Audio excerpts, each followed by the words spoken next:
How do we protect our thyroid? It's a big concern. Long-term deficiency in our soil globally of selenium and iodine is the #1 cause. It's like me saying I'm going to starve you and coming back 4 months from now, you're going to be dead. So the thyroid has literally been starved. In Europe, it's about 300 years that hasn't been in the soil. In the United States and Canada, about 150 years. That's first. So that's like taking away the brace or what holds up the thyroid. #2, the electronic age came in. So 30 years ago, 20% of women had a thyroid problem. Today, 70% do. Because we have the cell phone here with the radiation hitting the thyroid. They're in front of computers 8 hours a day. They have Wi-Fi in their homes. They have cell towers outside. And this all cumulatively creates thyroid concerns. Men now it's 20%. It was so marginal 25, 35 years ago.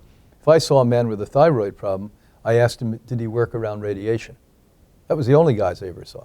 And they were in nuclear power plants, or they were oncologists or radiological oncologists of some type. Today it's 20%. And it's not going to stop.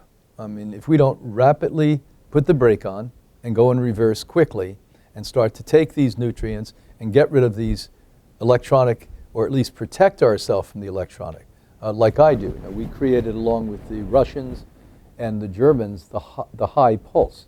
And this takes care of even 5G. And there's so many eggheads out there. They say there's not enough science. There's massive science on this stuff, massive science on it. You're an egghead. Basically get over it and start to realize it's not about sitting around waiting intellectually till you find a way that you feel comfortable doing something. You've got to run like heck and protect yourself this very moment. What can women do to make perimenopause and menopause more physically and emotionally comfortable? Well, #1, you can halt it and even reverse it in some cases by cleaning up your diet, going to organic plant-based foods. Exercise is paramount. We use bioidentical hormones in some cases, and herbs. So our first is lifestyle, exercise, then herbs. And in some cases, 20%, 25, 30%, you may find an additional need for them to take correct plant-based bioidentical hormones. That word is being thrown around, and I'm going to caution the listeners, because not everyone who says they're a good expert with bioidentical hormones know what they're doing. Some of the guys that I've had the pleasure and fortune to work with started this in the 60s and 70s, and they've had 40, 50, 60 years, some cases, of experience doing this. And because of that, I've had the grace to learn what others haven't. There's a doctor we work with now that developed a computer program that doesn't have fault in it. You do 5 saliva tests, much better than 1 blood test or 1 saliva test, and they put it in the computer and it pops back exactly what you should take. And you have to periodically do that. You don't just stay on the bioidentical hormones the way you did 6 months ago. That's got to be looked at periodically. And that brings people's libido in the brain and heart back into shape, muscles grow better, everything. You start to youthify without it being unnatural. Do you think fruit with its sugar in it contributes to dementia? And what about lower sugar fruits like a McIntosh apple or wild berries? What are your beliefs based on? Well, quite simply, there's no difference between fructose and sucrose and dextrose and glucose as far as the brain's concerned or the body's concerned.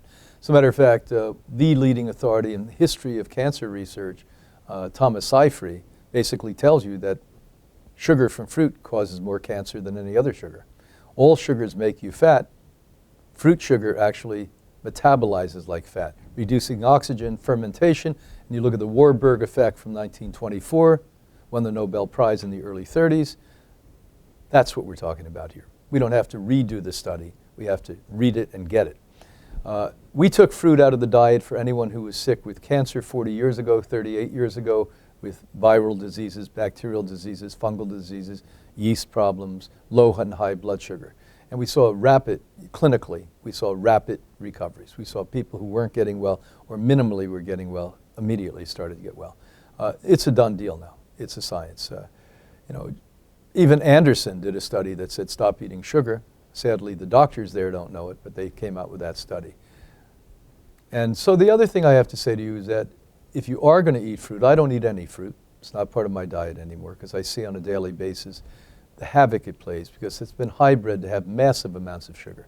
So the sugar today in fruit is 30 or 40 or 50 times higher than the original plant would have been 500 years ago. Secondly, your pancreas no longer breaks down the sugar. I mean, the original diet of man, ironically, was fruit. You look at the work of Dr. Richard Leakey, who's the most important anthropologist that ever lived. He said, what we ate is fruits and vegetables, greens, mostly fruit. It's a perfect food. And, you know, it pops down from a tree, you pick it up and eat it, spit it out, another tree grows. But the problem is we hybrid and hybrid and hybrid, and the pancreas broke because we started to eat processed sugar. So now when the fruit sugar comes in, or any sugar comes in, it spills over because the pancreas doesn't regulate it and make it a food for the cell. Remember, glucose is an incredibly important food for your cell. Your energy wouldn't be here at all. And lettuce has glucose in it. So to say we don't get any sugar, every plant-based food has sugar in it. A mango has massive amounts in, lettuce has what your body can handle in it. Now, the original mango was probably perfectly fine when the pancreas worked. So this is no longer a theory, it's a real science. And those of you who are saying moderately to your patients, fruits and vegetables, wake up and read the data, read the research. You always say you live by data, we don't read enough data, because that's what the science tells us today.